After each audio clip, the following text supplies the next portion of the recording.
Va ora in onda Zoom, il drive time in mezzo ai fatti con Antonino Danna.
E sull'aria e sulle ali della traccia 2 del Banco del Mutuo Soccorso, anno di grazia 1973, uno dei più grandi pezzi mai prodotti nella storia del rock progressive italiano.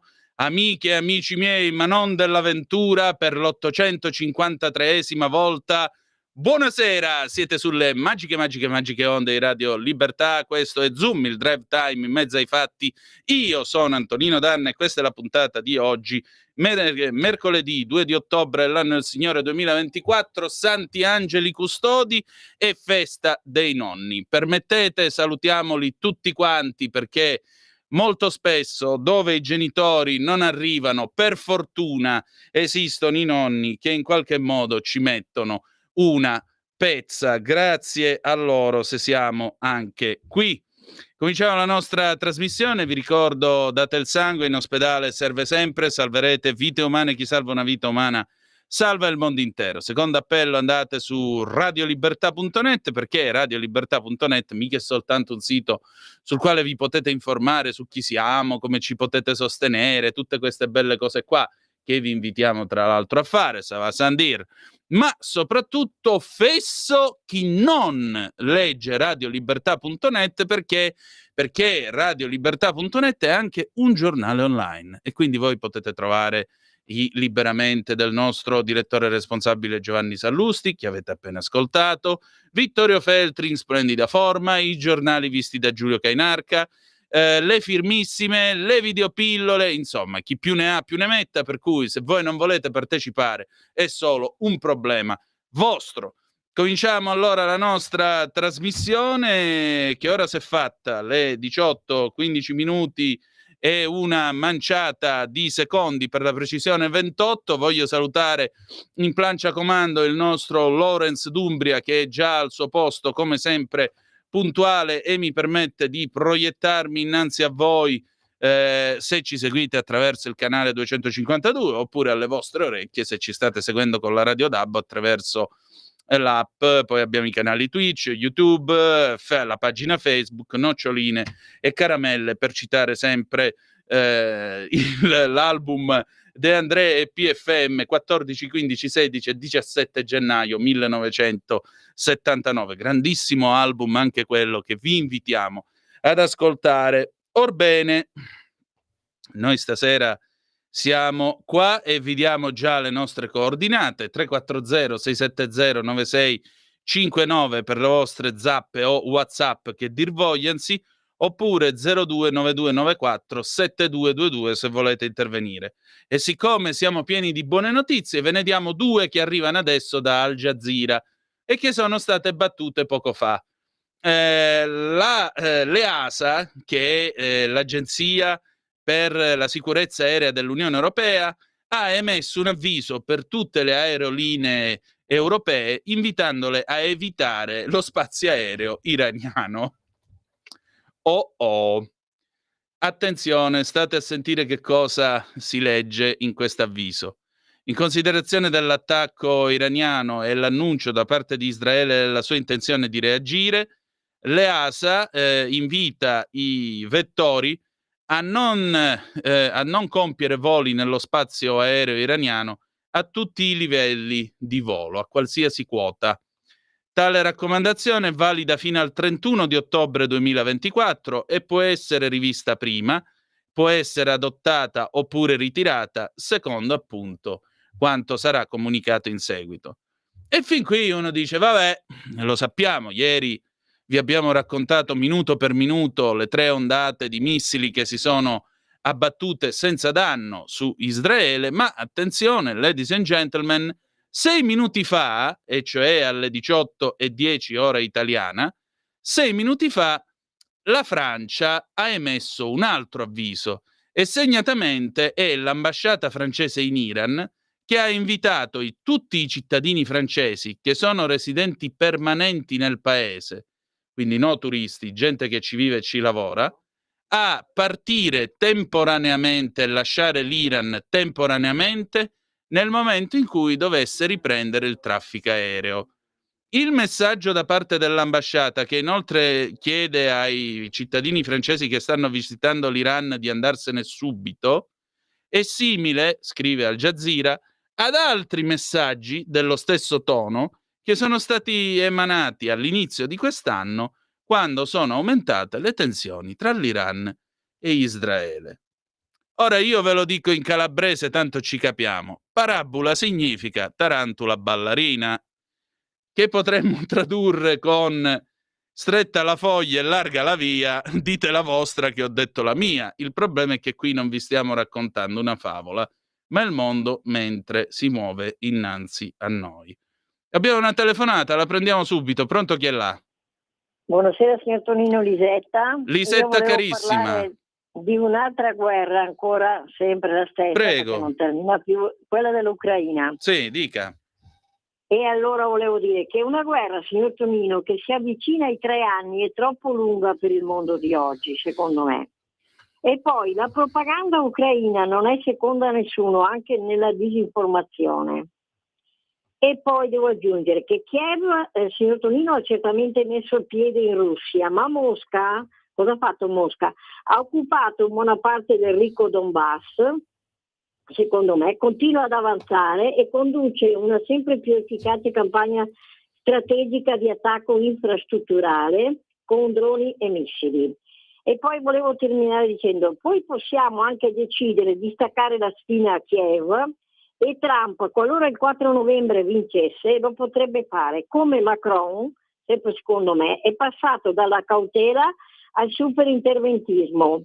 Ora non lo potrà più sostenere. Così qualche paese potrebbe decidere che non è più il suo interesse che l'Ucraina continui a difendersi e sopravviva. Tutto qua, io la saluto e buona serata. La ringrazio, guardi, io dico solo prima che questa guerra finisce meglio è per tutti. Abbiamo un'altra telefonata, pronto, chi è là? Eccomi, Michele. Ehi, Michele, vai! Et voilà, un saluto noblesse oblige, comment ça va bien? Très bien, Messier, prego. Lo sai che io non sono un ascoltatore qualsiasi, ma sono un interventista e opinion leader, celebre Caruso, Lo so. caro, lo sai. Bene, vado con il mio editoriale. Vai. Di Michele Caruso su Radio Libertà, la storia in dei fatti. Sono iniziati questa mattina in carcere di San Vittorio gli interrogatori di alcuni degli ultra di Milan e Inter arrestati 2 giorni fa in seguito alle indagini che hanno svelato gli illeciti su bagarinaggio sui biglietti fino alle estorsioni su parcheggi e catering a San Siro. Le violenze è un patto tra le due curve, la nord e la sud, in nome del business illegale. E dunque ci sono ben 19 arresti. Tra gli ultra milanesi è stato arrestato anche il bodyguard di Fedez, indagini su cantanti che vanno molto in voga al momento, come ad esempio Enis Killa.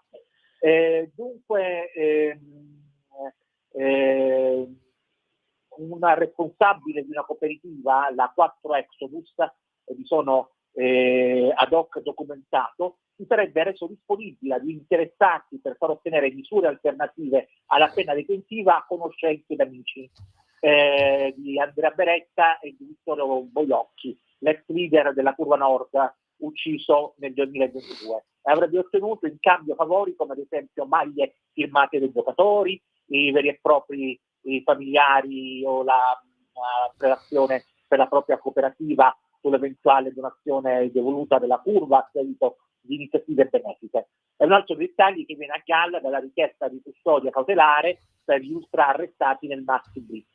È emerso, scrivono il PM Storari e Ombra, che la We Are Milano, l'associazione gestita dai capi curva interisti, è usata come facciata legale per business illeciti con il coinvolgimento della 'ndrangheta calabrese, ha fatto contatti finalizzati ad una stabile collaborazione con la comunità Exodus di Don Antonio Mazzi. Il referente principale della comunità è il sartori Ermanno Roberto, responsabile di una cooperativa, la 4 Exodus, come dicevo poco fa, nata da una costola della Omnibus di Don Mazzi. Sartori scrive ancora la procura permette ad altri ultra come Radio Morra è emerso un rapporto particolarmente confidenziale improntato a reciproco scambio di valori.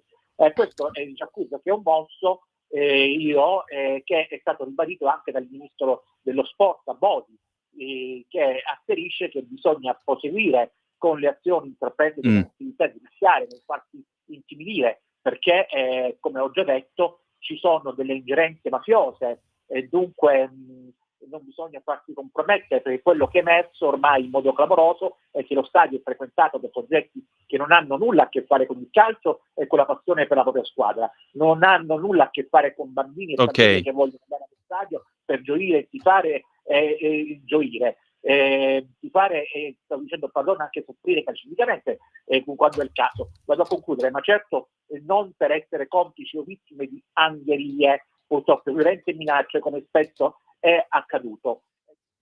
Allora Michele, io non entro nelle affermazioni che fai tu, però tu sollevi un tema che in effetti non abbiamo potuto discutere qua, anche perché il conduttore notoriamente non è esperto di calcio. Dico solo che il gioco del calcio dovrebbe essere pulito, per cui bene fa l'autorità pubblica ad accertarsi che questa pulizia ci sia, sulla base naturalmente di tutte le garanzie offerte dal diritto di questo paese. Grazie come sempre. E qui adesso, qui Parlamento. Qui Parlamento. E allora, ecco a voi l'onorevole Simona Loizzo, che ho il piacere di ritrovare stasera. Ben trovata. Ciao a tutti, buona serata a tutti. E allora, io dirò adesso questo: 8ª giornata nazionale SIPO. La psico-oncologia dialoga con le istituzioni. La Società Italiana di Psico-oncologia dialoga con alcuni parlamentari della Repubblica Italiana in tema di legge nazionale domani 3 ottobre 2024 dalle 11:30 alle 12:30, sala stampa della Camera dei Deputati in via della Missione numero 4 a Roma. E allora, onorevole, mentre intanto sugli schermi dei nostri radioascoltatori sta apparendo il manifesto con il programma della giornata, di che cosa si tratta? Si tratta di promuovere nell'ambito del perfezionamento di tutte le dinamiche relative all'oncologia anche la psico-oncologia.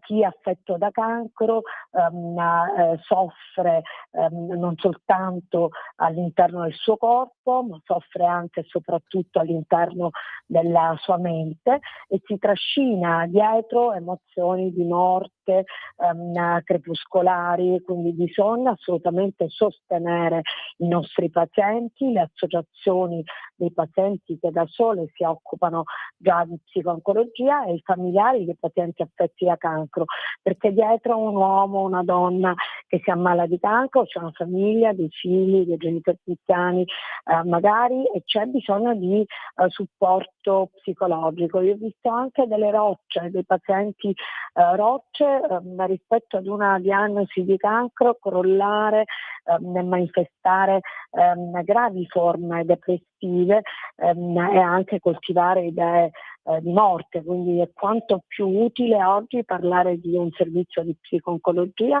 all'interno dei reparti di oncologia, delle strutture complesse ospedaliere, ma anche dei servizi territoriali. E noi abbiamo presentato una legge proprio per che si parli di psico-oncologia come di branca a sé diversa attraverso la formazione professionale con una master di alta formazione che riguardino gli psico-oncologi. Certo. Ecco, è proprio questo il punto. C'è un lato che molto spesso viene sottovalutato. La malattia, quando arriva, l'oncologia, la malattia oncologica, è prima di tutto una battaglia che si vince nel tuo cervello, nel cervello di te malato, intendo. Io per esempio posso raccontare che quando il dottore sollevò gli occhi da tutti gli esami inutili che avevo fatto e da quelli invece utili che erano serviti a individuare la mia malattia, mi guardò e mi disse: "Lei ha il cancro". Io ammetto per esempio di aver provato una botta di adrenalina nemmeno se avessi vinto alla lotteria di Capodanno. Ci ho sentito una forza enorme scatenarsi dentro di me. Però è altrettanto vero che c'è tanta gente che quando arrivano queste diagnosi o comunque durante il percorso non riescono più a reggere, non riescono più a credere, prima di tutto che potranno farcela. E allora è necessaria appunto una psico-oncologia, soprattutto è necessario un accompagnamento, io credo, psicologico e mentale, perché altrimenti non si può raggiungere quell'idea di guarigione che è alla base, diciamo così, non si può predisporre lo stesso animo alla guarigione, io credo. Lei che ne dice, onorevole? Io penso che la Nonché prima battaglia dottoressa, è perché lei è proprio un medico, lo quella, è un ricordiamo. medico, Eh. sia quella prima battaglia sia quella per la vita, per trovare nell'ambito delle cure che si fanno uno spazio dedicato alla propria vita, a capire quali sono le cose importanti, ma poi non dobbiamo dimenticarci che ci sono tanti pazienti che vanno anche accompagnati e che hanno diagnosi infauste, anche lì non ci dobbiamo dimenticare che ci sono alcuni oncologici che vincono la battaglia, alcuni che non la vincono e che sono entrambi insomma, degni di essere attenzionati da un supporto psicologico sì per proseguire la sua vita cambiata, come ha detto lei, da un evento così devastante, e gli altri per essere accompagnati comunque a fare tante cose prima di lasciare questa parte della vita terrena, poi iniziare magari, per chi ci crede, un'altra vita.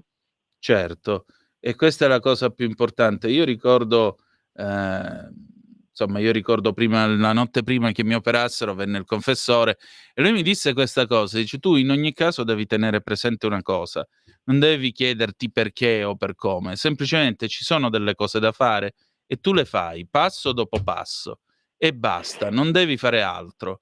Anche questo può essere un approccio, diciamo così, in grado di sollevare per certi versi il malato dal peso che è costretto a trasportare. Certo, vivere giorno per giorno, fare una cosa alla volta e non pensare a quello che ci aspetta domani, ma dobbiamo comunque essere supportati. Molti di noi non hanno i meccanismi e le loro famiglie non hanno i meccanismi per vincere la paura, perché comunque il cancro, la diagnosi di cancro per chi la riceve fa paura, perché Come no? mette in discussione ogni singolo minuto della propria vita. Infatti. E poi c'è anche, io vedo che uno dei temi che sarà trattato, quali sinergie politiche regionali a favore della psico-oncologia. Anche questo è un approccio importante, perché è chiaro che in alcune regioni c'è, diciamo così, una certa, come possiamo dire, cultura anche della psico-oncologia, e in altre regioni un po' meno si tende a vivere appunto la malattia, non dico quasi come uno stigma, però ancora con questa cosa che non se ne deve parlare, non bisogna parlarne, è una cosa che deve essere vissuta a livello intimo. E invece c'è bisogno di parlarne, possibilmente anche con un professionista della psiche, io credo. Certo, assolutamente sì, è verissimo quello che lei ha detto.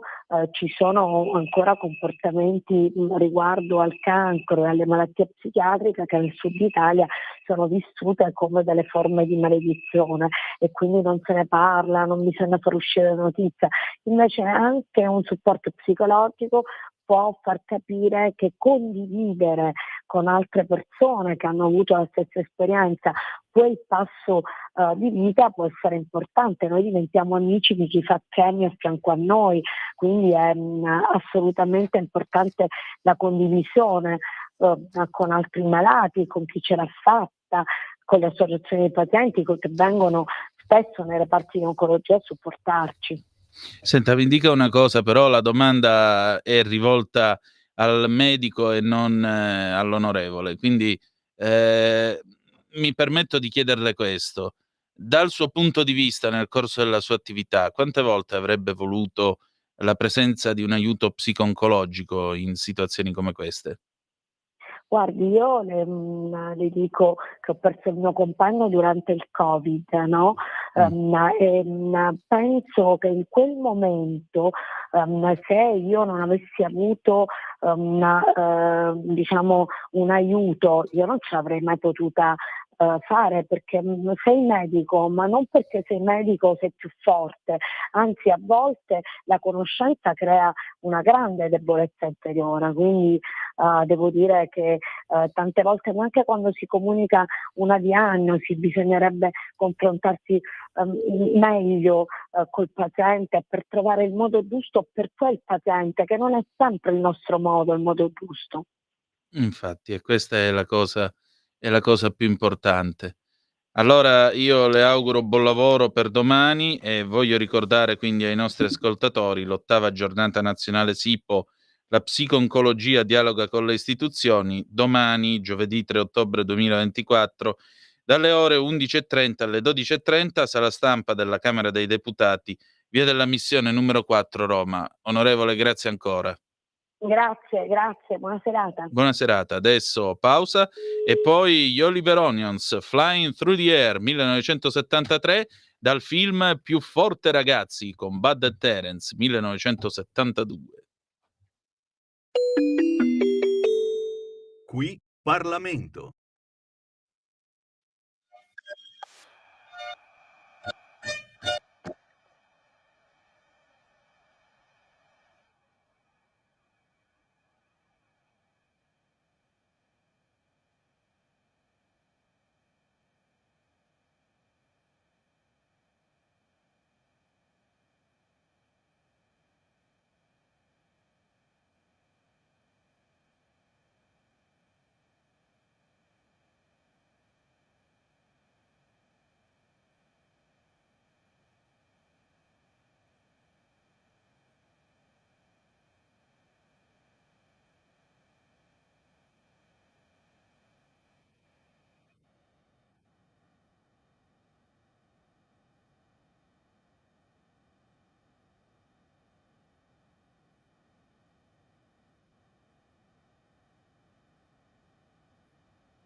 L'anno era il 1973 quando è stato pubblicato il disco, ovviamente era stata registrata prima perché Flying Through the Air degli Oliver Onions è all'interno del film Più forte ragazzi con Bud Spencer e Terence Hill. Questi erano film, ne parlavamo fuori onda con Lawrence, erano i classici film che si vedevano da ragazzini, spesso in compagnia dei nonni. Mia nonna Concetta, per esempio, era una fan dei film di Bud e Terence e mi ricordo che quando Bud si alzava e si preparava a picchiare qualcuno, puntualmente lei gongolava dicendo mo ti conza e adesso ti concia per le feste. Siete sempre sulle magiche onde di Radio Libertà. Questo è sempre Zoom, il drive time in mezzo ai fatti, le 18:38 minuti e 9 secondi di questo 2 di ottobre, l'anno del Signore 2024. Vediamo qualche altro aggiornamento. Si è svegliata la Cina, signore e signori. Secondo Al Jazeera,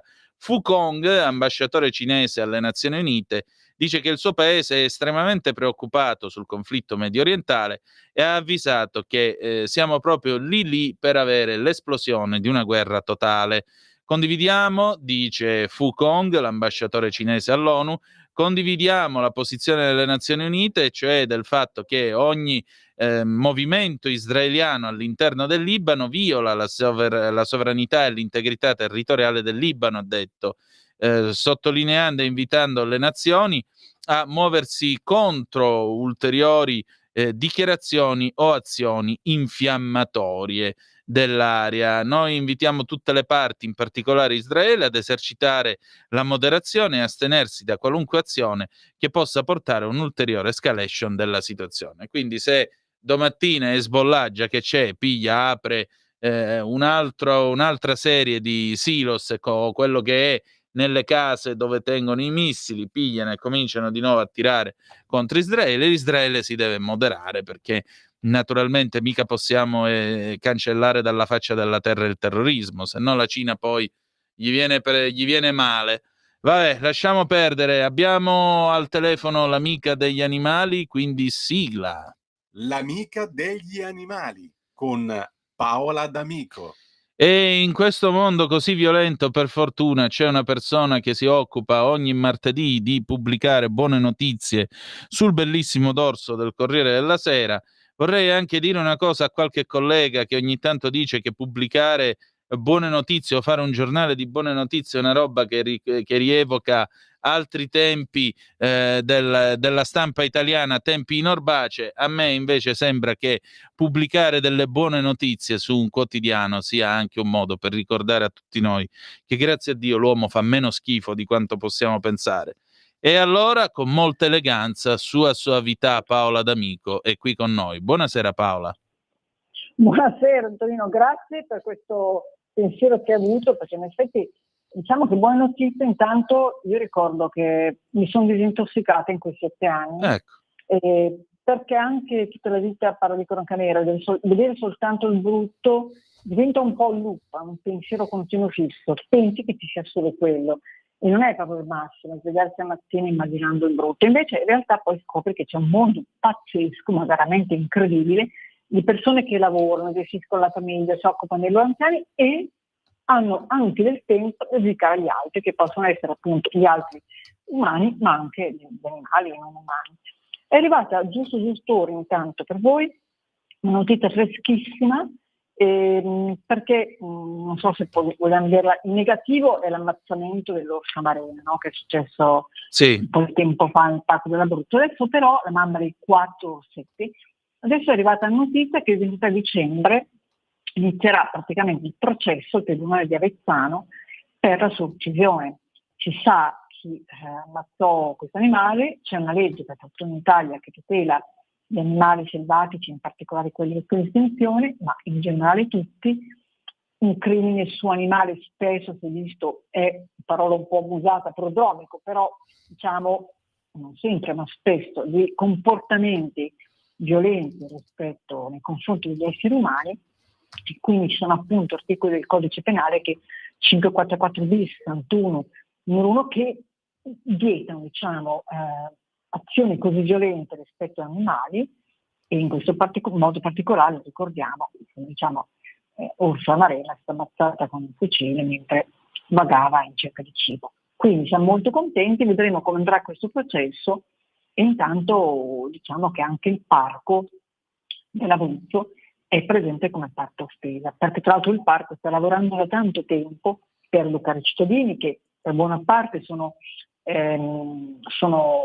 d'accordo sulla gestione di questa fauna selvatica che tra l'altro per loro ha trasformato il parco in una zona anche turistica di interesse, però vanno gestiti con intelligenza.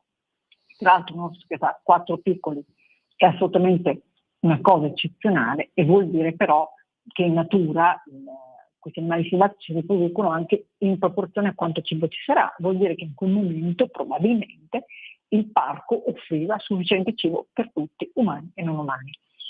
Poi però adesso torniamo proprio a bomba nelle giornate in cui siamo oggi, diciamo l'oggi presente, e ricordiamo che il venerdì 4 ottobre si celebra in tutto il mondo, cioè non solo in Italia e in Europa, la giornata degli animali.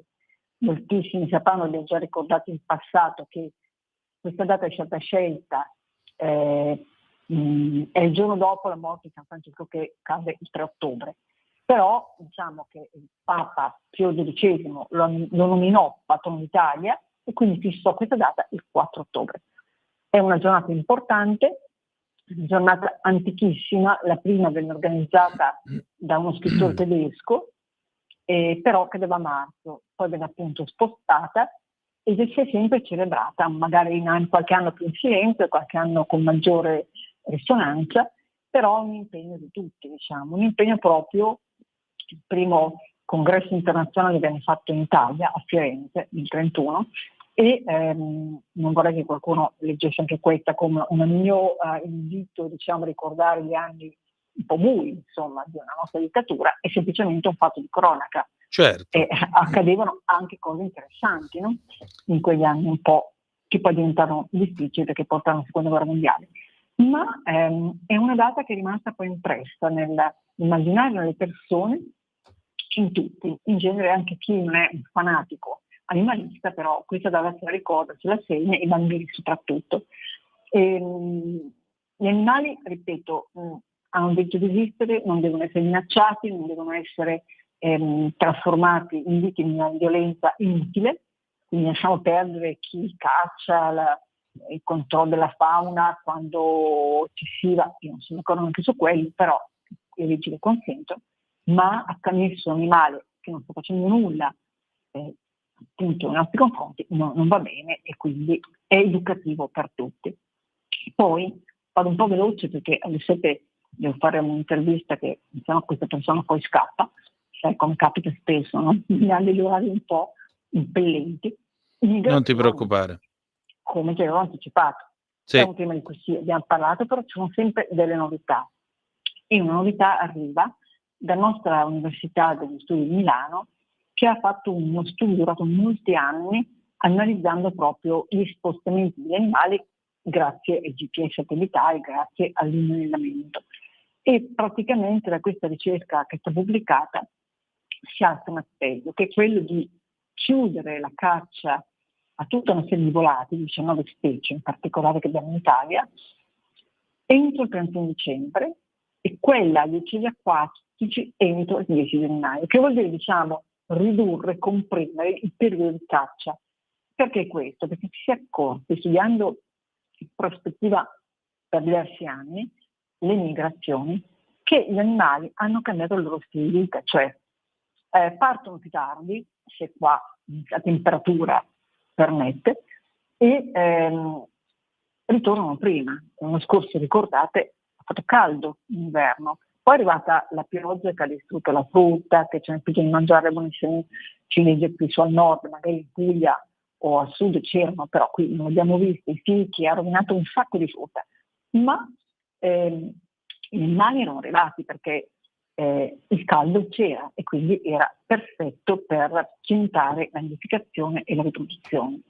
Quindi hanno esaminato in particolare colombacci, beccacce, turidi, altre specie acquatiche e la proposta adesso è, visto che c'è una direttiva uccelli, visto che c'è una protezione prevista per queste specie selvatiche, continuiamo, riduciamo lo spazio, il tempo entro cui si possono cacciare, perché la caccia apre quando a buona parte di questi animali è partita, e quindi diciamo probabilmente solo quelli più in difficoltà restano, e però continuare a cacciare fino dopo la primavera non va bene, insomma, perché rischiamo veramente di far fuori tantissimi volatili che non dovrebbero finire nel nostro mirino.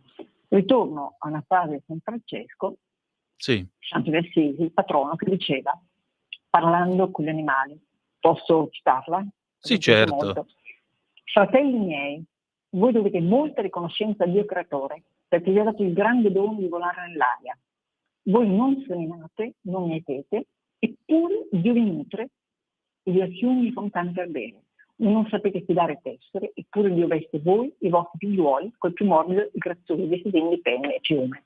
Come dire, lui non sapeva che probabilmente la scienza all'epoca non era ancora così evoluta, che spesso gli uccelli disseminano, in realtà seminano noccioli, contribuiscono a rendere fertile l'ambiente, quindi i loro escrementi stessi aiutano. Però l'idea era che appunto questi volatili si nutrono, hanno acqua, volano, sono liberi, eppure sono, diciamo, creature appunto del Signore. Infatti. È molto bello questo pensiero, perché ci fa capire che anche se qualcuno apparentemente ci sembra inutile, non è così. Tutti abbiamo un nostro ruolo e una nostra funzione sul pianeta. Tra l'altro poi quando si parla di migrazione viene sempre da pensare a questi spostamenti incredibili, che sono anche poi spostamenti dell'essere umano.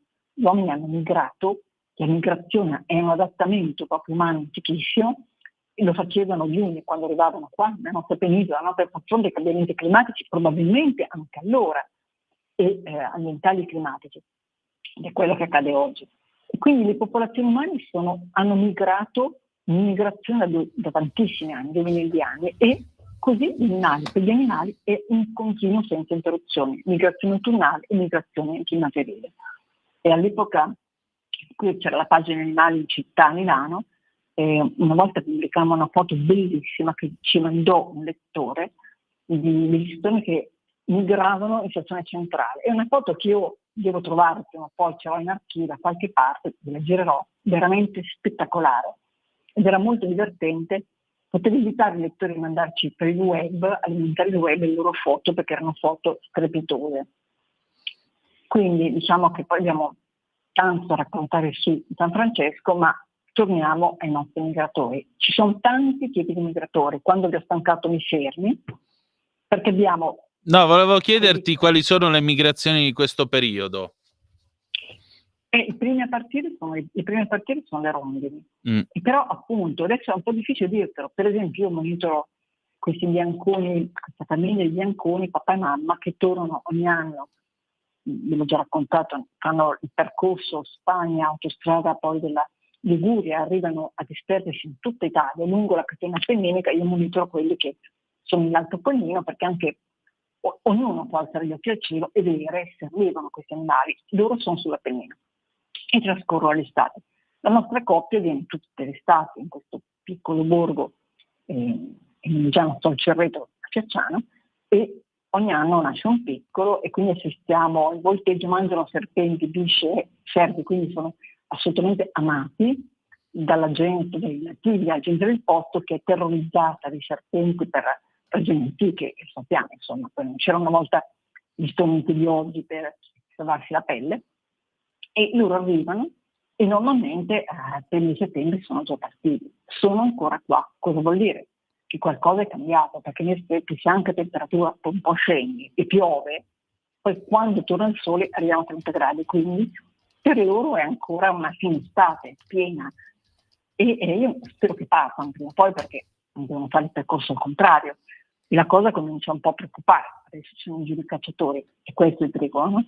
Quindi chi è che è migrato? Sicuramente le rondini non le vediamo più, probabilmente anche i rondoni, e poi partiranno anche quelli più grandi. Le gru, su Po siete visti già grandi masse di gru in movimento, e tra l'altro ci sono quelli come le rondini, appunto, i gruccioni anche, che sono migratori completi, cioè che partono e vanno, e altri che sono migratori parziali, no? Cioè sedentari, per esempio i nervi, i pecchi rossi, che possono spostarsi da una zona più fredda del nord Europa, però poi venire nelle nostre città, rimanere, fermarsi, non necessariamente essere completamente migratori, possono scegliere di vivere in città che si prestano, diciamo, alla loro sopravvivenza anche durante l'inverno, e noi lo vediamo sempre più spesso questi.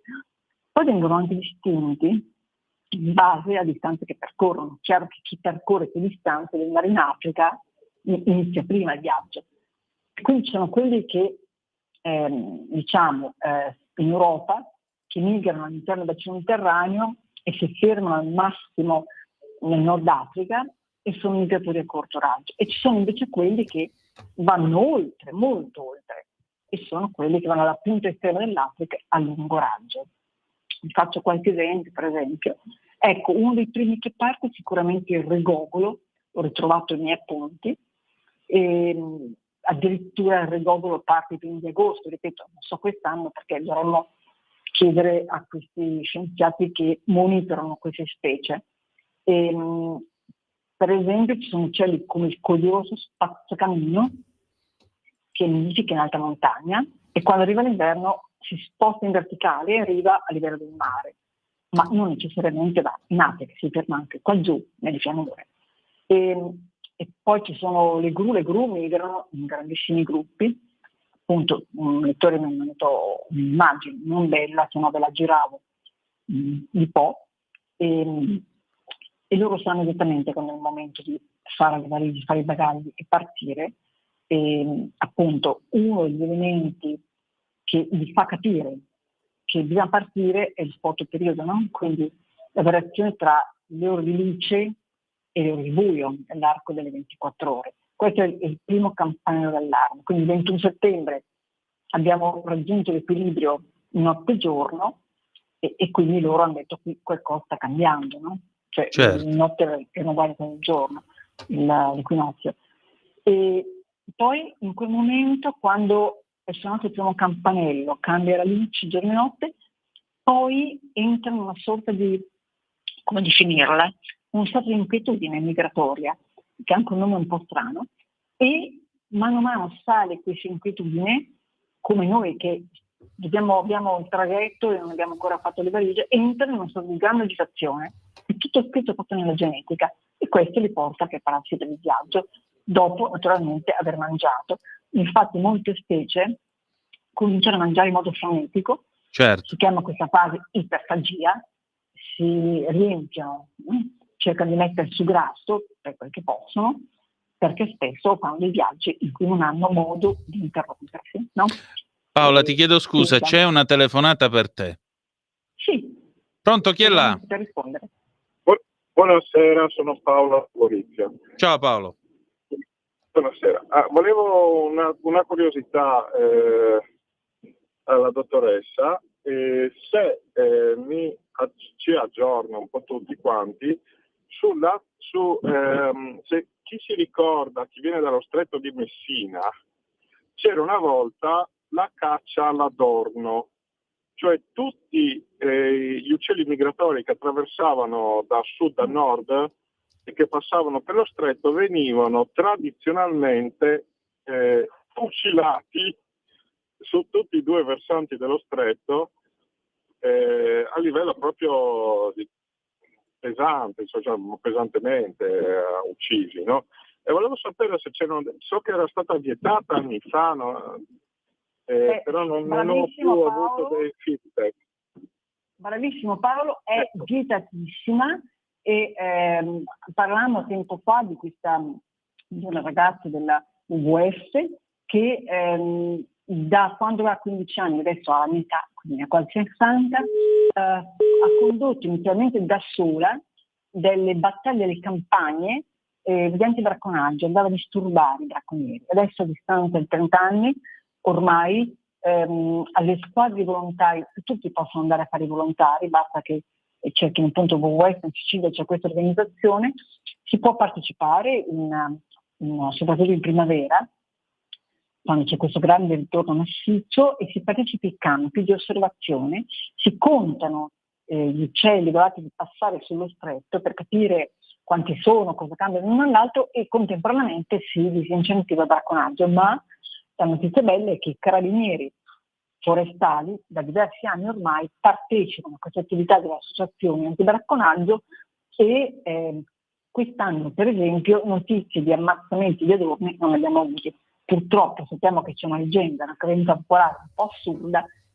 Si pensava che la caccia adorno fosse scaramantica contro l'intimità coniugale, una stupidaggine immensa, come direbbe Antonino, però purtroppo... No, ma gente così si merita ampiamente le corna.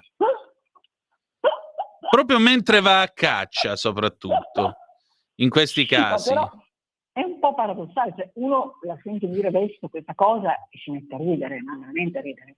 No, purtroppo c'è ancora qualche analfabeta che ci crede, purtroppo. No, ma ti prego.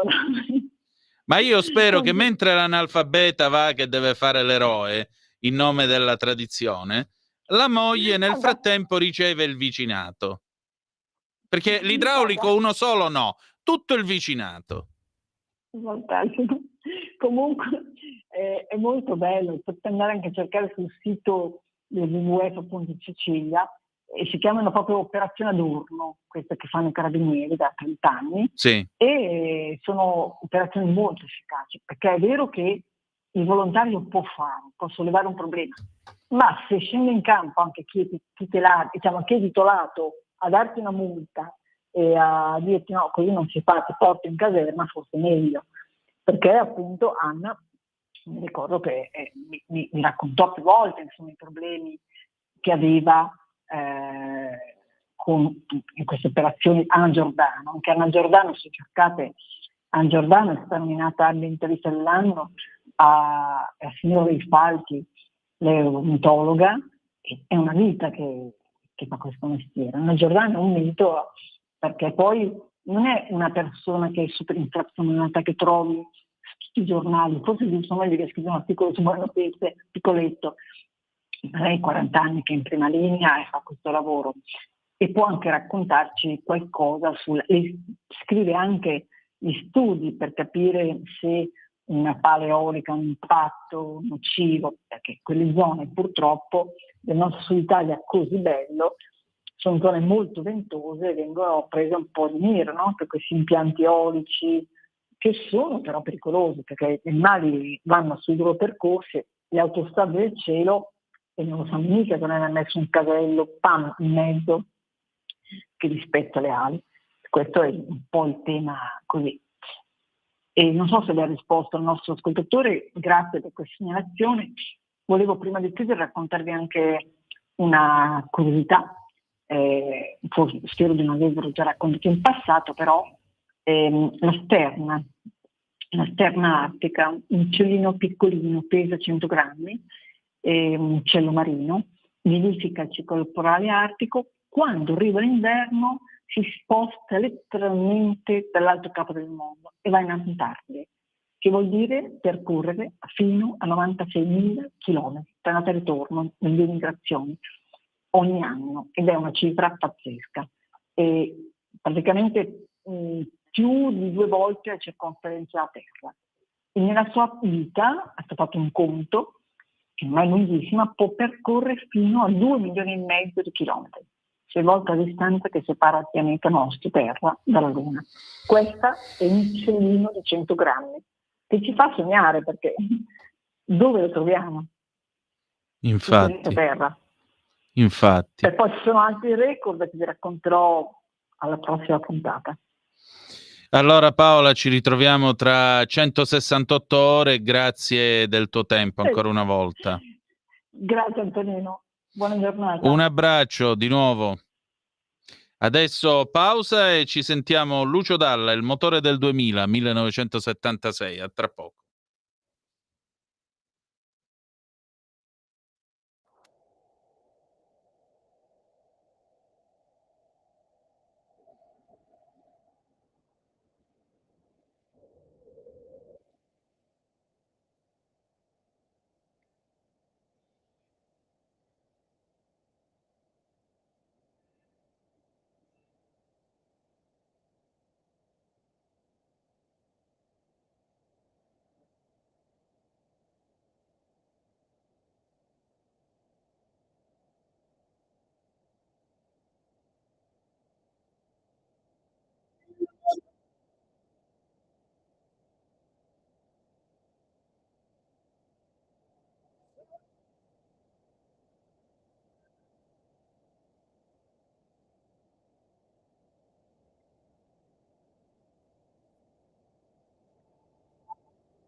Fiat Uno 1000 Fire. C'è.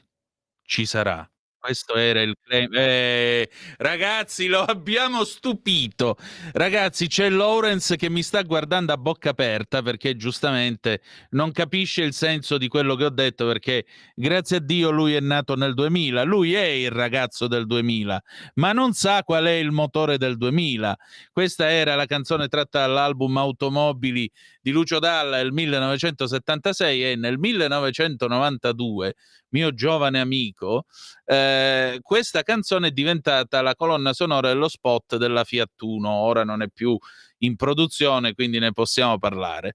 Quando è morto Lucio Dalla, la Fiat, in omaggio a Lucio Dalla, ha chiesto ai network nazionali, ha pagato ovviamente lo spazio e hanno mandato in onda per tutto il giorno il motore del 2000, proprio lo spot della 1 rimaneggiato per l'occasione, proprio per salutare e celebrare Lucio Dalla. Il motore del 2000 sarà bello e lucente, sarà veloce e silenzioso, sarà un motore delicato, avrà lo scarico calibrato. Ci siamo arrivati al motore del 2000. Purtroppo, caro Lucio, il motore del 2000 è un motore, ahimè, diciamo così, ahimè. Mamma mia, se penso che ci toccherà un futuro con quel barilotto del Menga che c'è anche all'interno della lavatrice, perché il motore elettrico non è altro che questo, un barilotto del Menga che ha all'interno un avvolgimento di rame, una calamita, tu ci fai passare la corrente elettrica e quello genera movimento. Basta, chi sa un motore elettrico. Più corrente gli dai, più veloce gira, non fa altro. Ora, voi pensate, per esempio, l'altro giorno parlavo con Pierluigi Pellegrin, che è qua fuori, e parlavamo, per esempio, della tema Ferrari, la tema 832. Se siete appassionati di automobili, sapete benissimo che negli anni 80 la Lancia, quando fece la famosa tema, fece una follia che non hanno più riproposto. Cioè presero un motore della Ferrari, mi pare del GTB di Magnum PI, non vorrei sbagliarmi, correggetemi se sbaglio. Comunque presero sto motore che era un V10, lo ridussero 8 cilindri a V e lo misero nel cofano della Lancia Tema. Tant'è vero che c'è chi dibatte se la Tema 832 sia considerabile come una Ferrari o se sia invece una Lancia a tutti gli effetti, o Lancia by Ferrari come è scritto sul copritestata del motore quando voi aprite il cofano della Tema. Ecco, queste cose qui, i motori V8, i motori V6, i motori boxer, i motori a due tempi, i motori diesel, il motore Wankel, quello con rotativo, cioè tutte queste robe qua andranno perse e con esse tante e tali di quelle artigianalità e maestranze, perché a fare la manutenzione a cose del genere non è facile, cioè ci vuole una certa preparazione, ci vuole la stessa capacità di un orologiaio, perché è esattamente come essere orologiai, con la differenza che in questo caso i movimenti sono un poco più grandi, diciamo così. Ecco, tutta questa roba qui sarà spazzata via dal barilotto. Saliremo su delle cose che hanno questo barilotto, uno per ruota magari, così sono anche 4x4, e con questi barilotti noi diremo a un comando vocale portami in via Bellerio al 41 e una voce anonima che però potrete anche scegliere. Immagino che ci sarà pure la voce di Kit Supercar, no? Che dirà subito Michael e ci porterà, magari nel frattempo metterà una musichetta d'accompagnamento, spruzzerà un profumo ambientale. Ma quante volte v'è sudata l'ascella viaggiando per le strade assolate di questo paese in piena estate, con la macchina che non aveva l'aria condizionata, i finestrini a manovella e tutto questo veramente, con padri e madri che dicevano no, l'aria condizionata non l'abbiamo presa perché fa male, e poi in realtà scoprivi che quel modello non la poteva avere perché era il modello base. Quante volte vi è successo tutto questo? Quante volte? E noi invece domani i nostri figli, i nostri nipoti viaggeranno su sti cosi che si spostano a guida autonoma e non sapranno mai che cosa vuol dire un sorpasso, che cosa ha rappresentato l'automobilismo nella storia di questo paese, l'epica, il sorpasso, il film di Dino Risi non è soltanto un film sull'Italia degli anni '60, è un film sull'idea dell'automobile come libertà, come senso di libertà, perché alla fine per eccesso di libertà ci si ammazza in quel film, perché si può morire di che si ha, la panza troppo piena, come nel film dei Monty Python, Il senso della vita, arriva il signor Creosoto, gli danno anche la mentina e quello scoppia perché ha mangiato più del dovuto. È la stessa medesima cosa. E tutto questo sparirà. Ci saranno queste cose che si muovono in un paesaggio fatto di pale eoliche che violenteranno in maniera disgustosa, come già fanno, il paesaggio e il panorama di questo paese. Meno male che l'articolo 34 della Costituzione dice che la Repubblica tutela il paesaggio. Salute, salute. Meno male davvero. E poi dopo tutte queste cose qua cosa mangeranno? Grilli? Mangeranno carne in provetta? Mamma mia, siamo stati più scusate, lo so che è da boomer, ma lo dico, siamo stati più fortunati noi. E che cavolo. Bene, allora si sono fatte le 19:12 e noi apriamo i telefoni perché mi ha scritto Antonio Zennaro e stasera non avremo conto corrente. Conto corrente stasera si sarebbe occupato appunto di Stellantis, ecco perché avete ascoltato alle 19 lo stacco con Il motore del 2000 cantata appunto da Lucio Dalle, perché avete udito questo mio predicozzo sul motore endotermico. Ma ciò nonostante noi andiamo a dare ancora un'occhiatina alle agenzie, andiamo a dare uno sguardo a quello che succede in questo nostro vasto mondo e segnatamente, però qui mi dice nessuna connessione a internet, abbiamo problemi con la connessione, Lawrence. No, questo computer invece non va, non capisco perché. Comunque ad ogni buon conto ho un aggiornamento per chi si trova, visto che oggi c'è stato, ecco qua, allora, voi siete per caso nell'ingorgo ferroviario a Roma? Siete tra quei poveri disperati che vogliono urlare la loro disperazione? Ovviamente cercate di usare dei termini urbani perché naturalmente Trenitalia ha un ufficio legale e anche Italo Treno, per cui poi peraltro non è nemmeno colpa loro perché chi gestisce la rete è RFI, non Trenitalia né tantomeno Italo. Allora, vi stavo dicendo, vi trovate in quel di Roma, siete nei guai, telefonate, raccontateci che cosa vi sta succedendo, perché io ho qui viaggiatreno.it, che è il sito dove potete trovare anche le informazioni sul traffico e la circolazione dei treni. Vi leggo questo aggiornamento delle 18:30, la circolazione è ancora fortemente rallentata, stiamo parlando del nodo di Roma, circolazione fortemente rallentata dalle 8:45 di stamattina per un guasto alla linea. Aggiornamento delle ore 18:30, la circolazione è ancora fortemente rallentata per un guasto alla linea tra Roma Termini e Roma Tiburtina. Prosegue l'intervento dei tecnici. I treni ad alta velocità, intercity e regionali possono registrare un maggior tempo di percorrenza attuale fino a 90 minuti. I treni regionali possono subire limitazioni di percorso o cancellazioni. I treni alta velocità, intercity, regionali precedentemente coinvolti sono stati instradati su percorsi alternativi e hanno registrato maggiori tempi di percorrenza fino a 240 minuti, cioè 4 ore di ritardo per capirci, o hanno subito limitazioni di percorso e cancellazioni. Treni direttamente coinvolti con un maggior tempo di percorrenza superiore ai 60 minuti, segue poi una sfilza di di Frecciarossa, poi abbiamo cosa abbiamo? Frecciarossa, Frecciargento e Intercity, anche l'Intercity 727 Roma-Siracusa, questo è il vecchio Archimede, una volta si chiamava l'Archimede questo treno e c'era quello che partiva 3 ore prima che invece era Roma-Palermo, lo chiamavano Peloritano. Questo è l'Archimede, Roma-Siracusa. Poi vabbè c'è anche la sezione per Palermo pure questo. Poi cosa c'è? Intercity 561 Roma Termini e Reggio di Calabria Centrale. Questo è quello che era una volta il vecchio Francesco Cilea, che qualche volta purtroppo ho preso anch'io perché faceva Milano-Reggio Calabria.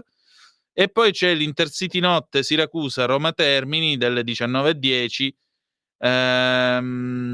Questo qui è nell'elenco di quelli che faranno almeno un'ora di ritardo. Intercity notte Siracusa-Roma Termini, quindi quello che parte stasera, presumo, no, che è partito ieri sera alle 21:45, oggi ha fatto un'ora di ritardo e ha fermato la corsa a Roma Tuscolana anziché Roma Termini.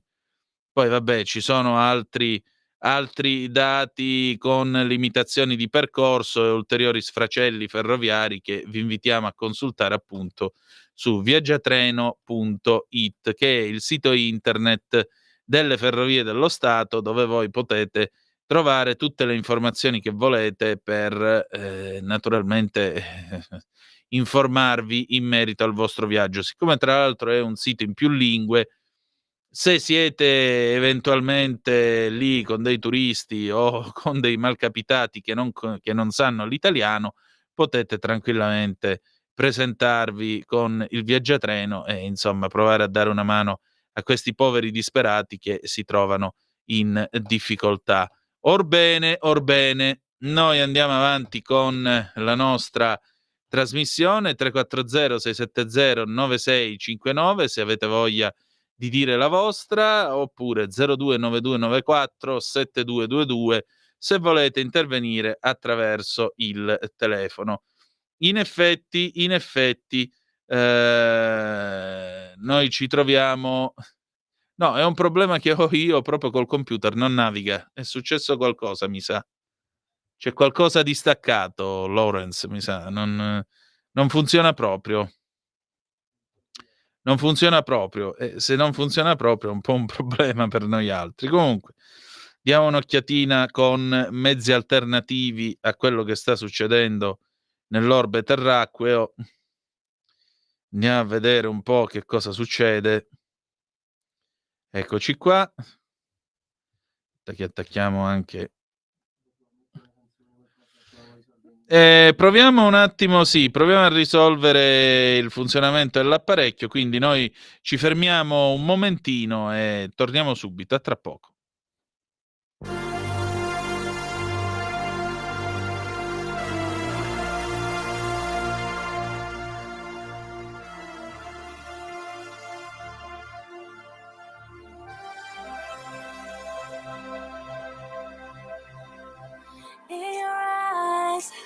I'm alive inside your beautiful something so unusual.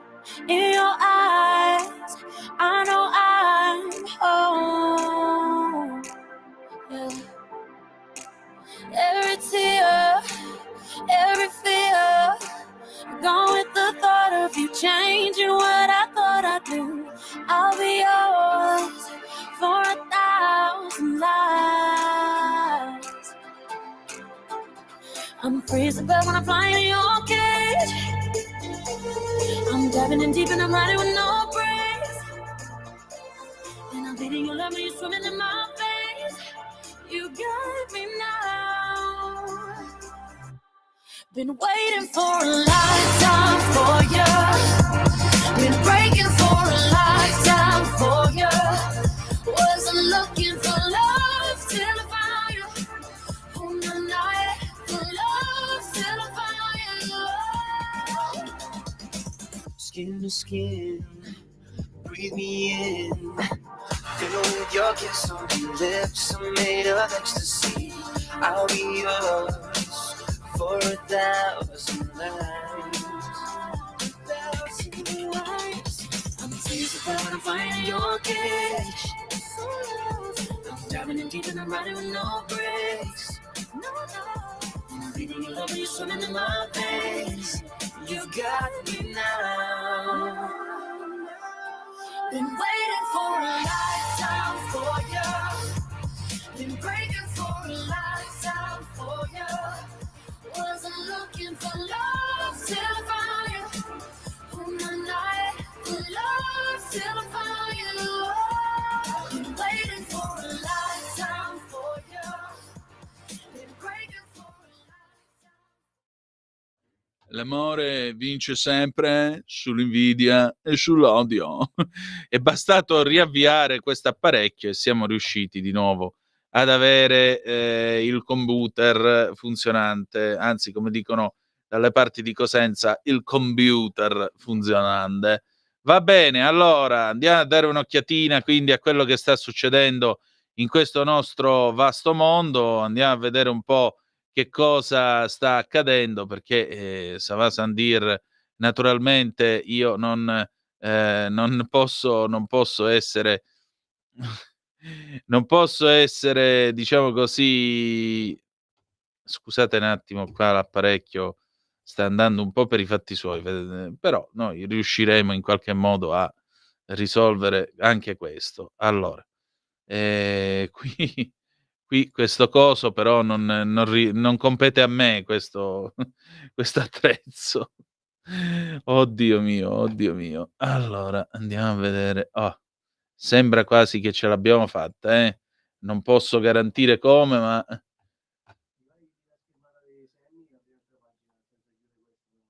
sì, sì, sì, poi fai tu, okay. Allora andiamo è qua? È qua? Sì, sì, sì.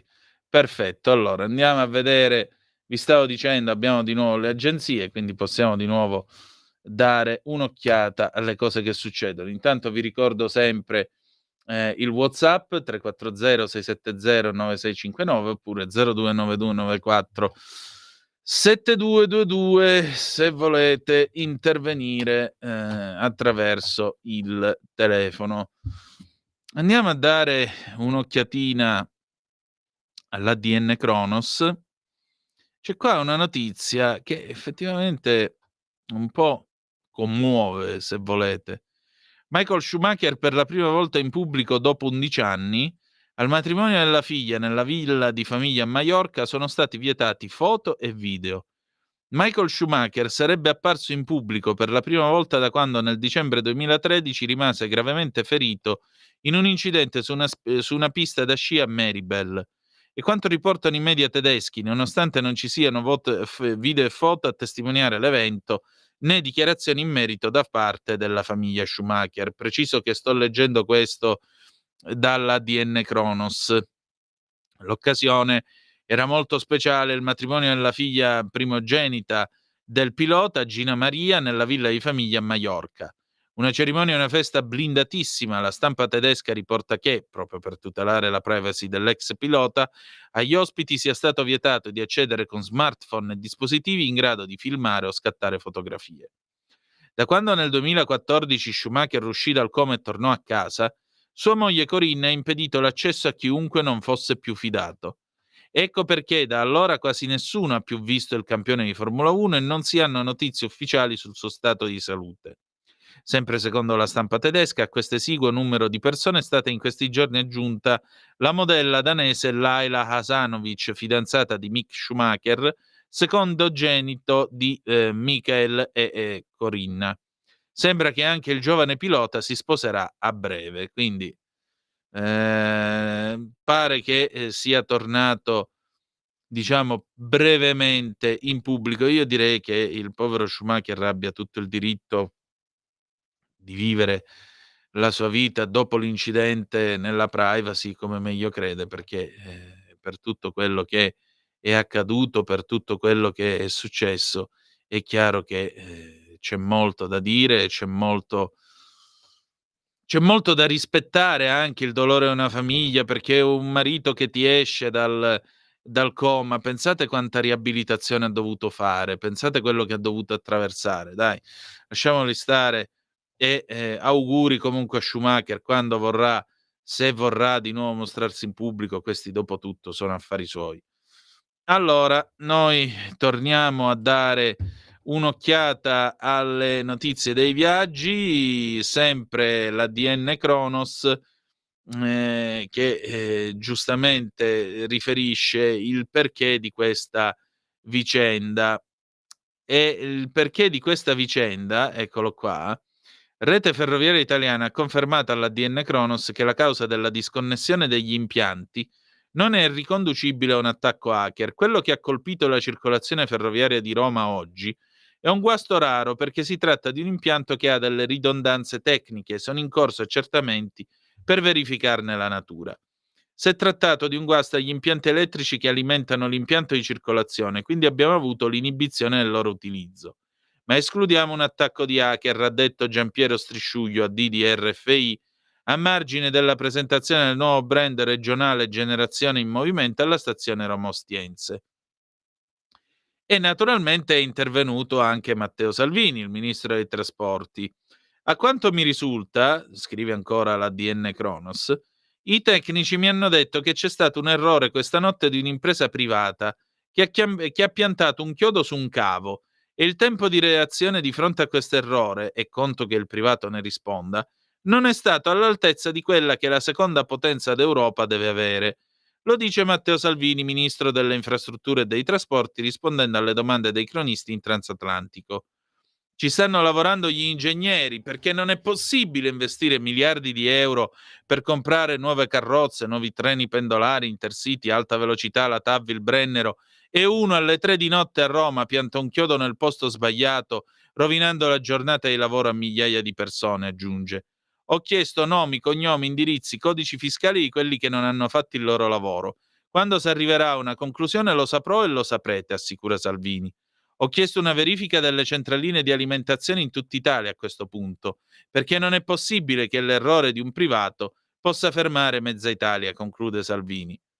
Inoltre, sempre l'ADN Kronos, in considerazione dei gravi disagi delle ultime ore, sono in corso di scrupolosa valutazione tutti gli avvenimenti per l'individuazione precisa delle responsabilità, fa sapere RFI in una nota.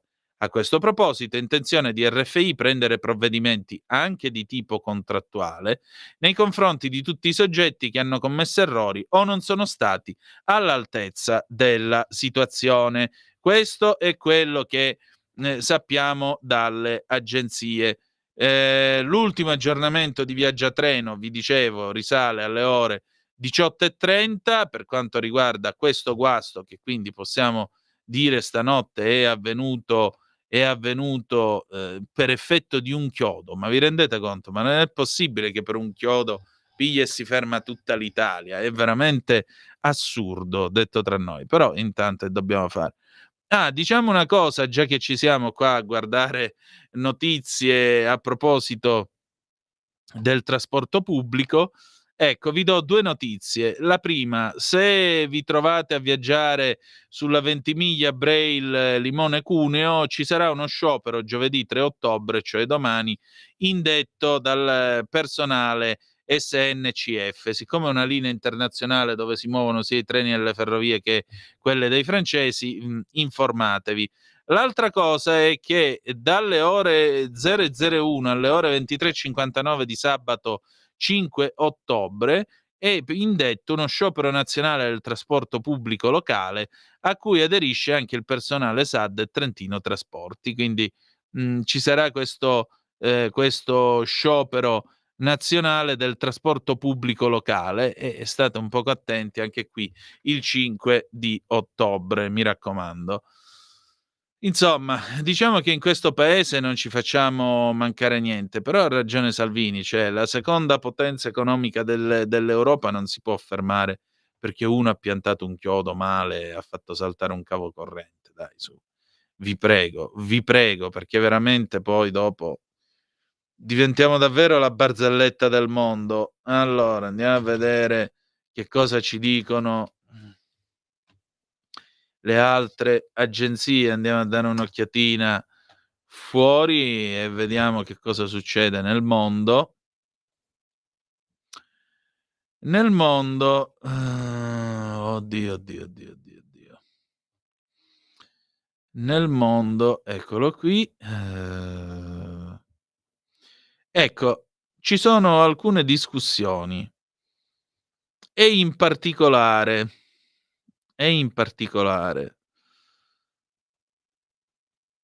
avete sentito all'inizio della trasmissione quello che ha detto l'ambasciatore cinese suggerendo moderazione a Israele. Israele ha risposto che tutte le volte in cui è stata chiesta moderazione l'Iran si è rafforzato e in particolare mentre questo accadeva Hezbollah, già che c'era, ha tirato una grossa salva di razzi contro un gruppo di soldati israeliani nella città di Ya'ara, nell'Israele del Nord, mentre nel frattempo l'ambasciatore iraniano all'ONU, Amir Said Iravani, ha detto al Consiglio di sicurezza delle Nazioni Unite che il lancio di 200 missili balistici da parte dell'Iran è stata una necessità ed era necessaria per per restaurare la deterrenza. Ogni atto di aggressione non può restare impunito. Questo è il costo che questo regime, cioè Israele, deve sopportare, ha detto Iravani. E soprattutto Iravani dice che l'Iran ha reagito in pieno accordo col suo diritto di autodifesa dopo i continui attacchi di Israele in violazione dell'integrità territoriale del paese. In particolare, secondo Iravani, Israele ha infranto la sovranità iraniana uccidendo il leader di Hamas Haniyeh, colpendo il consolato iraniano a Damasco e uccidendo un advisor militare iraniano nel Libano. Tutti fatti chiave che hanno chiaramente dimostrato il diritto all'autodifesa dell'Iran. L'Iran adesso è pronto a prendere misure difensive per proteggere la propria integrità territoriale nel caso in cui Israele dovesse colpire. Starmer dice che il Regno Unito è fermamente dalla parte di Tel Aviv, mentre invece per quanto riguarda il vice segretario di Stato americano Kurt Campbell, dice sempre Al Jazeera, secondo lui l'amministrazione Biden sta cercando di allineare la propria posizione con quella di Israele su qualunque potenziale risposta all'attacco iraniano, ma riconosce anche che il Medio Oriente è sul filo del rasoio e che un'eventuale escalation potrebbe dare problemi sia agli interessi israeliani che a quelli americani. Parlando a un evento virtuale ospitato dal think tank di Washington Carnegie Endowment, Campbell ha ripetuto la posizione americana, cioè che ciò che ha fatto Teheran è stato molto irresponsabile e quindi ci dovrà essere una risposta in materia.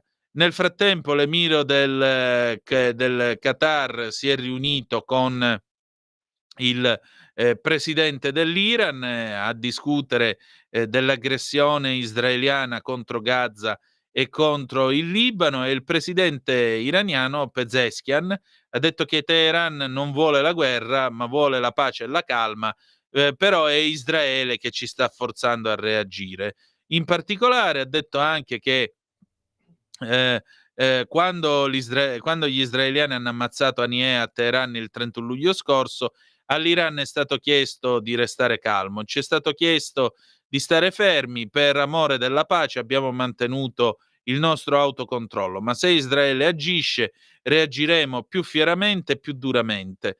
I vergognosi scopi dell'entità sionista sono tutti tesi alla destabilizzazione della regione. Dovremmo invece lavorare tutti assieme per portare la regione mediorientale lontana da tutto questo. Insomma, è tutta colpa di Israele. Noi ce ne andiamo in pausa e ci ascoltiamo un bel pezzo di blues, Gene Knight, Carry On del 1972. Tra poco.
Rieccoci qua, sempre sulle magiche onde di Radio Libertà alle 19:37, 30 secondi di questo 2 ottobre 2024, 029294 7222, se avete voglia di dire la vostra, oppure 340 670 9659 se avete voglia invece di intervenire attraverso la zappa o WhatsApp, che dir voglia sì, per quanto riguarda ciò che sta avvenendo nel nostro vasto mondo e molto, molto altro. Andiamo a dare un'occhiatina anche, ecco qua, sempre Al Jazeera, Biden discuterà la risposta israeliana con Netanyahu.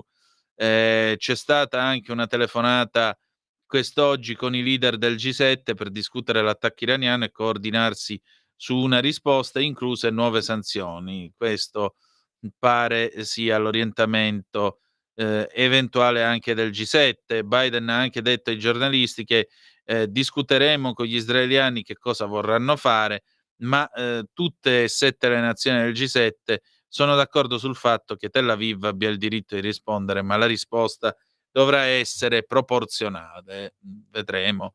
Ora ci va Biden con il bilancino e gli dice com'è che devono fare. Andiamo a vedere un po' l'ANSA, vediamo se ci sono ulteriori aggiornamenti per quanto riguarda quello che sta succedendo in queste ore. Nel frattempo alla Camera baby nonni trentenni premiati alla Camera dal presidente Lorenzo Fontana.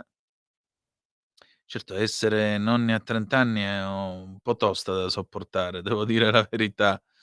Vediamo un po' che cosa altro è successo in questo nostro mondo. Che dobbiamo fare stasera? No, niente, per adesso sembra tutto fermo. Pare che oggi non sia successo altro nel mondo, o meglio nel nostro paese, non c'è assolutamente altro. Però vediamo un attimo, c'è una cosa interessante, questo è del pomeriggio di oggi. Forza Italia ha pronta una proposta di legge sulla cittadinanza. Sentite un po' che roba c'è qua. La proposta di legge sulla cittadinanza di Forza Italia è pronta, la depositeremo nei prossimi giorni. 3 punti: Ius Scholae, bimbi nati e non nati in Italia che seguono un percorso di studi obbligatori avranno riconosciuta la cittadinanza. Un restringimento fortissimo delle concessioni per gli ius sanguinis per i cosiddetti oriundi alla seconda generazione. Si accorcerà da 3 a 1 anno il periodo in cui lo Stato deve o può rispondere alle richieste di cittadinanza, perché oggi è un periodo troppo lungo. Così il deputato Paolo Emilio Russo ha presentato la proposta di legge degli azzurri al convegno di Save the Children, dove è stato applaudito. Credo che la Lega abbia delle idee completamente diverse sull'argomento e credo che le cose andranno in maniera diversa. Oh, ecco qua, grande Berengario al 340 670 9659. Berengario in Subrico da Roma saluta e dice: un ciodo de fero vecio. Berengario, davvero, ma tu ti stai rendendo conto che si è fermato un sistema che peraltro vale miliardi, perché ce ne vogliono soldi per comprare un treno ad alta velocità con tutta la tecnologia che porta a bordo, eccetera, eccetera. E ce ne vogliono soldi soprattutto per la tecnologia che permette a questo treno di correre in sicurezza a 300 chilometri all'ora, perché non è scontato e non è una cosa facile. E allora naturalmente le cose cambiano, diciamo così, le cose non sono facili da gestire in questo senso. Eppure basta un chiodo di ferro vecchio e ti succede questo. E tu dici: "Ma come cavolo è possibile che queste cose succedano in questo modo?" Eppure succedono. Che cosa dobbiamo fare? Bah. Intanto un'altra notiziola per la gioia di tutti noi e soprattutto dei nostri portafogli. Sempre l'ANSA: il prezzo del gas chiude in calo, 38,60 € al megawattora. Ad Amsterdam le quotazioni scendono dell'1,7%. Chiusura in calo per il prezzo del gas dopo la fiammata a inizio giornata a 40 euro al megawattora. Ad Amsterdam le quotazioni hanno concluso la seduta in flessione dell'1,7% a 38,60 euro al megawattora. Beh, almeno questo, dai. Almeno questo, consoliamoci almeno con questo. Veramente straordinario. 0292947222 se avete voglia di intervenire attraverso il telefono, oppure 340 670 9659. Andiamo a vedere un po' che altro succede. È uscito l'ultimo libro di Boris Johnson, già che ci siamo, Unleashed, che potremmo dire scatenato. E Boris Johnson rivela di che cosa è morta Elisabetta II, la regina Elisabetta. Aveva un cancro alle ossa. L'ex primo ministro britannico infrange il protocollo reale e nel suo libro rivela alcuni dettagli della malattia della sovrana. L'ex primo ministro britannico, scrive l'ADN Kronos, Boris Johnson, ha infranto in modo controverso il protocollo reale, ha affermato nel suo libro in memorie che la regina Elisabetta II soffriva di cancro alle ossa prima della sua morte, avvenuta nel settembre del 2022. Nei giorni e negli anni successivi ci sono state feroci speculazioni sulle modalità esatte del decesso e Johnson, nel libro che uscirà nelle librerie il 10 ottobre e che questa settimana è stato pubblicato a puntate sul quotidiano Daily Mail, ha ricordato gli ultimi giorni della sovrana a Balmoral, in Scozia. Sapevo da almeno un anno che aveva una forma di cancro alle ossa. I suoi medici erano preoccupati che in qualsiasi momento potesse avere un forte declino, ha scritto Johnson, che si dimise formalmente solo 2 giorni prima del decesso. Il resoconto di Johnson è la prima indicazione pubblica da parte di un ex alto funzionario del governo sul quale possa essere stata la causa della morte della regina. Il certificato riporta la dicitura vecchiaia. Johnson non è il primo premier a ricordare la sua vita, il suo mandato e le interazioni con la defunta regina in un'autobiografia.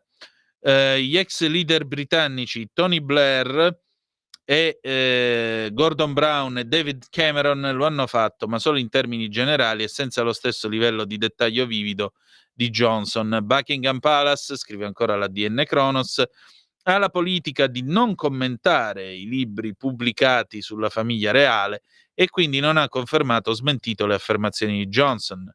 Johnson, che è stato primo ministro tra 2019 e 2022, ricorda di essersi recato alla residenza reale di Balmoral per la consueta udienza e le dimissioni. Al suo arrivo ricorda di essere stato accolto dal segretario privato della regina, Edward Young, che gli suggerì che la sovrana era notevolmente peggiorata durante l'estate. Ripensando all'ultima volta che i due si sono seduti insieme nel salotto della regina, Johnson ha detto di aver capito il preannuncio di Young. Sembrava più pallida e più china, aveva lividi scuri sulle mani e sui polsi, probabilmente dovuti a gocce o iniezioni, ha scritto. Ma la sua mente, come aveva detto anche Edward, era completamente libera dalla malattia e di tanto in tanto durante la nostra conversazione sfoggiava ancora quel grande sorriso bianco nella sua improvvisa bellezza che sollevava l'umore. Johnson ha descritto le udienze settimanali del primo ministro con la monarca come un privilegio. Irradiava una tale etica del servizio, della pazienza e della leadership che sentivi davvero che saresti morto per lei se necessario, ha proseguito. Questo può sembrare assurdo per alcuni e del tutto ovvio per molto altri, ma questa lealtà, per quanto possa sembrare primitiva, è ancora al centro del nostro sistema.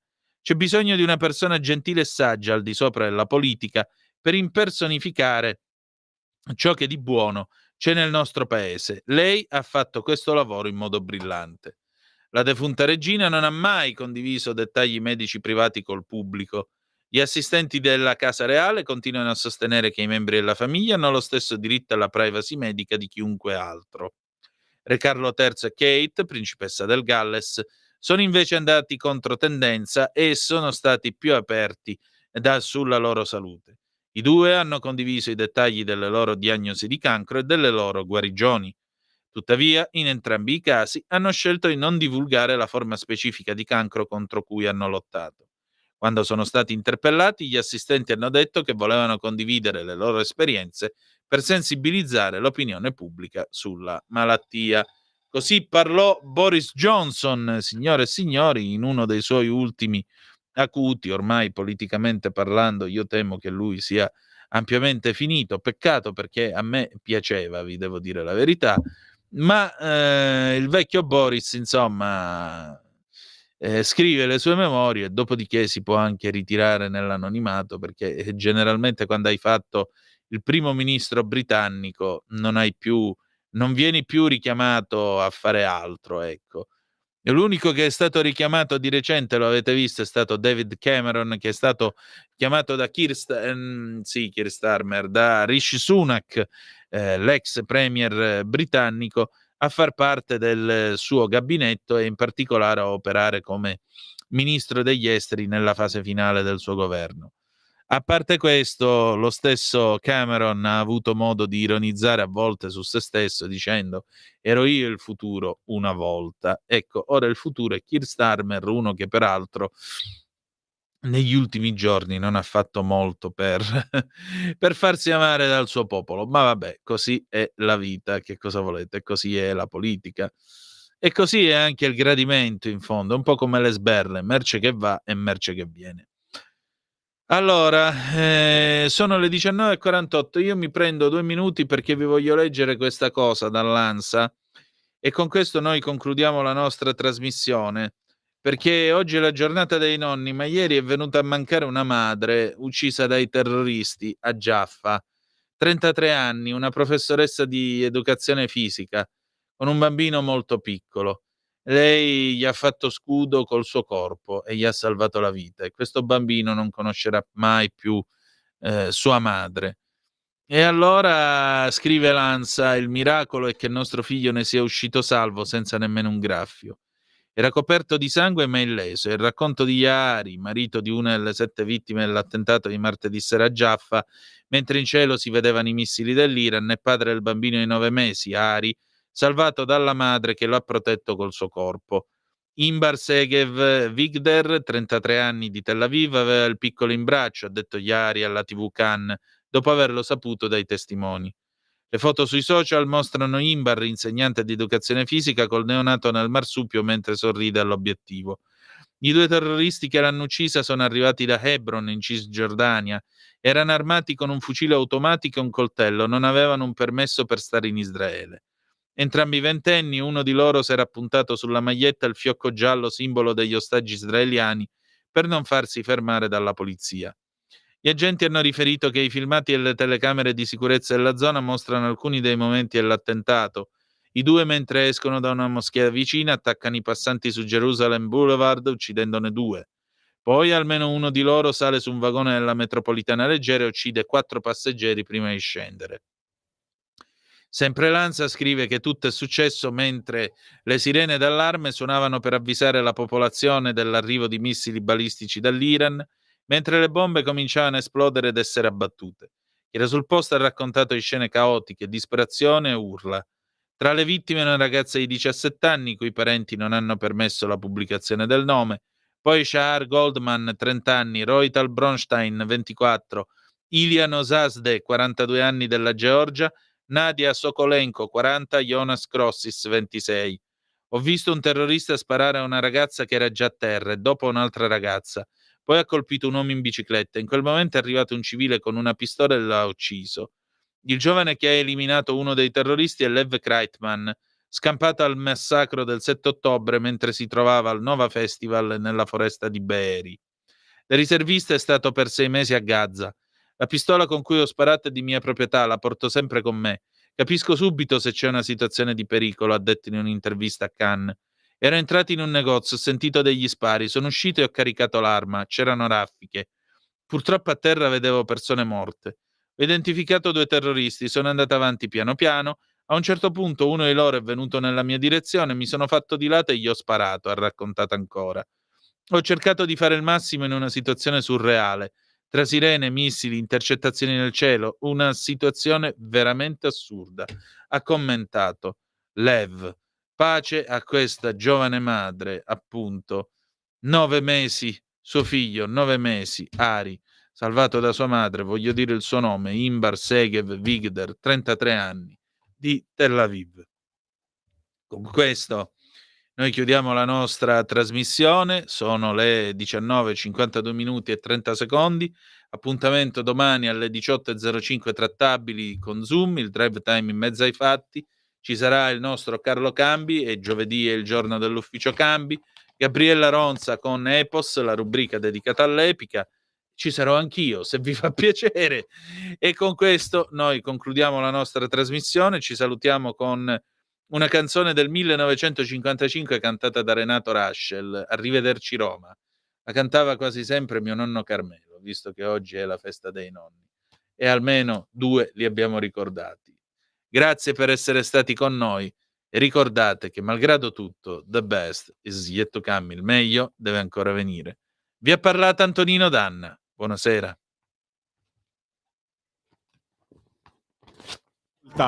Zoom, il drive time in mezzo ai fatti.